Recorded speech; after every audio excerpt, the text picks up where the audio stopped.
we all doing? Everybody pumped? Everybody drinking? Because I'm a lot funnier if you're drinking a lot. Right? What a great group of comedians we've had so far, right? Really great. Great. Well, I don't know about you guys, but Netflix has pretty much ruined my life. Anybody else? Yeah. Completely. I can now on my phone sit and waste time where I wasn't able to before. I had to go to a TV, and I'd literally, before I came here tonight, my wife and son and I were watching Birdemic. Have you guys heard of this?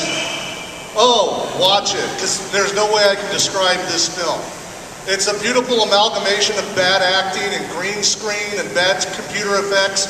It's really just a wonder. It should be made into a musical. But now I get caught up now in shows that I didn't catch when they first came around. Alias? Anybody watch Alias? Yeah, okay. All right. I never watched that when it was on, and I'm watching it now, and Fringe. I'm catching up on all these shows. Problem is now I'm in my 40s, and I'm watching these things from a taxpayer's perspective. And so I'm like, seriously, does she really need that outfit? Because we're paying for that outfit. This is all FBI. I'm like, how many wigs does she possibly need? Everything she takes is what Donald Trump should be paying in taxes. But yeah, so then they got Marshall, that guy, who can program anything. Marshall, we need to figure out the one bad guy on the subway system. Use the surveillance cameras and pick him out. 2 minutes later, he's got it. I can't get my Windows updates in a day. And this guy's out just shooting through all of this stuff. So, you know, that show was on not too long ago, but a significant time ago, and I look at the technology we have now as compared to what we had then, and really the best thing we got going right now is the no-touch hand soap dispensers. Have you seen these things? You're washing your hands. It's okay to touch something before you wash your hands. They completely scare you now into the hand soap dispenser you're touching is covered with germs and disease. Yeah, I know. That's why I'm washing my hands. And they've got them like in public restrooms now, and you put your hand on it, I call them the money shot dispensers. You just kind of stand there, yeah, yeah. Went to Talbot Street a few weeks ago with some friends in the men's restroom. It's up a little higher so you can get it. I thought of that joke on the way here, and I debated whether or not I should do it. Like, hell yeah, I should do that one. Yeah. But what amazes me is we've grown now, and our kids have grown now. We've got the world at our fingertips, and we're far more cynical than we used to be, which is a good thing.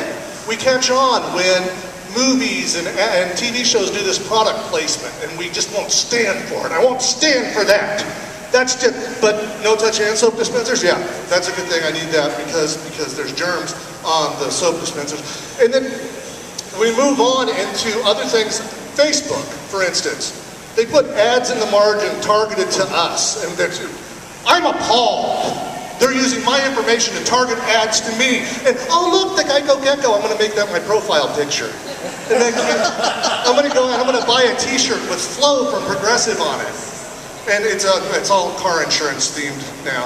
But we are actually paying companies now to advertise for them. Can you imagine if they came to us and said, hey, we'll give you $20 or you pay us $20 to go out and tell everybody that you use our product and you like it. We would be appalled by that. But no, now we'll go out and go to Hot Topic and we'll buy the shirt that has the most interesting man in the world on it and advertise Dos Equis for them. Excuse me. I gotta turn the page now. Sorry folks, this is my second time up here. I'm using notes. Deal. But as I said, we do have this world of knowledge at our fingertips. Literally. I pull out my phone.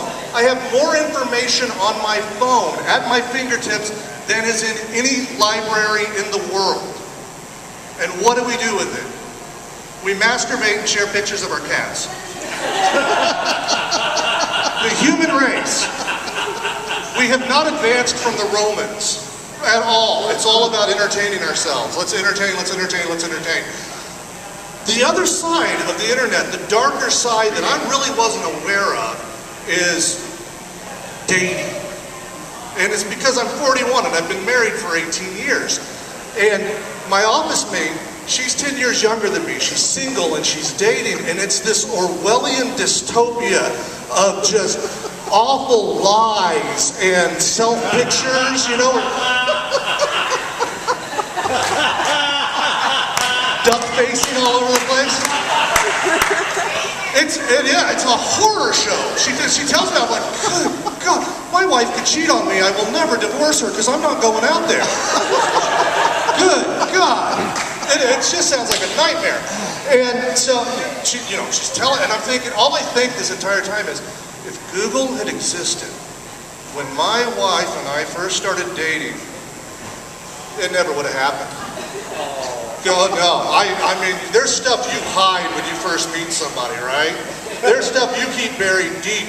And then when they're committed and they're locked in, then you kind of let it leak out. If she had Googled me, she'd have been like, let's see, he's into Star Wars comic books and midget wrestling. Pass. Next. What do we got? That's the stuff. I mean, the midget wrestling didn't come out till like a year ago. You know, that was still a risk.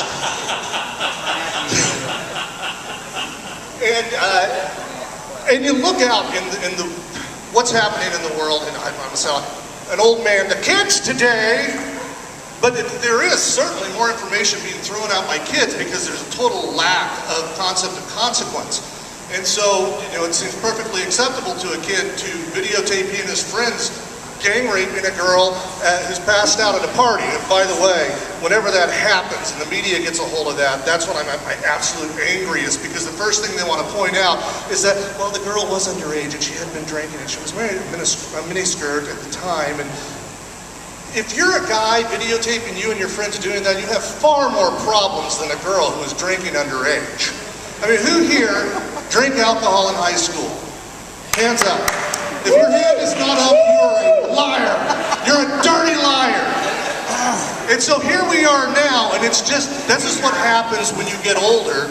You immediately think, well, teens today should know better than we knew when we were teens. And then our parents thought the same thing about us, and their parents about the... Teens have always been irresponsible and impulsive, all the way back to when Bam Bam was knocking up pebbles in the back of the family Stegosaurus. You guys knew we lived with dinosaurs, right? Like 6,000 years ago? Creation Museum, check it out. It's a thing. It's in Revelations, people! Read your Bibles. When I think back to my teen years and today, there's nothing more horrifying to me now at 41 than when I run across an old Memorex cassette tape. That's bad stuff. You never know what you're going to find. It's either going to be a mixtape that I made for myself. All right, I can put up with that. A mixtape I made for a girl. No. Or it's me singing Duran Duran songs. Yeah! Woo! Her name is Rihanna. Your voice hasn't developed yet. She dances on the sand. Right to the nose, that good nasal quality. But I am older now, and I've got a wonderful family, and it's just, all the pot talk earlier reminded me of the story, so I'm going to go off book here for a second. But when my wife and I were in college together, she was getting a degree in nursing, and she had to take a statistics class. And this is the kind of support that I gave to my wife when she took a statistics class. She's looking at me like, what the hell are you about to tell me? Well, she had to study for a final, so I went over to a mutual friend's apartment for her to help them study and offer encouragement. So while they sat and studied statistics, another friend and I sat in the corner and listened to the Clockwork Orange soundtrack, and I was on a chair with a 5-foot bong below me.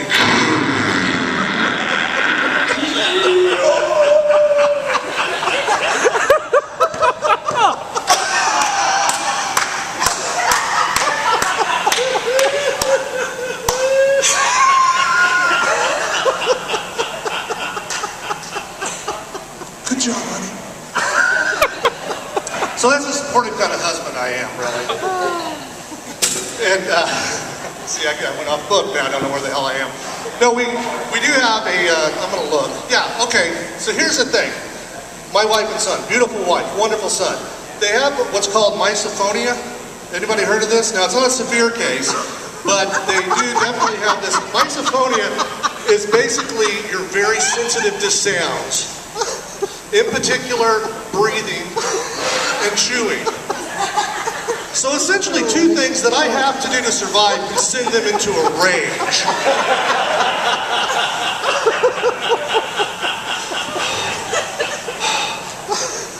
Can you go to another goddamn room? Trying to write an email.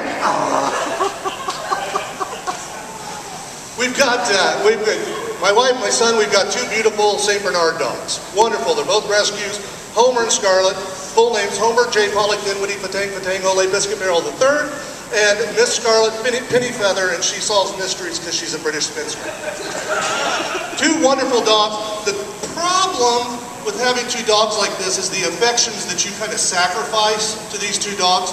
I travel a lot for work. And so I can be gone for like a week.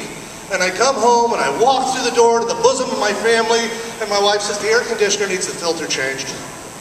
We come back from a half-hour shopping trip, and the dogs went, oh, I missed you both so much. Love you. That's the sacrifice you make.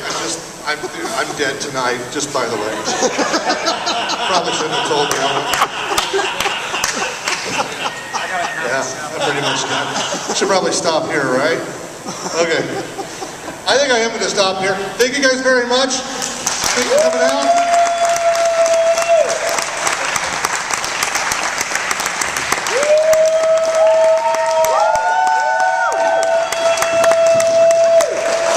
Dylan, some more. Give it up.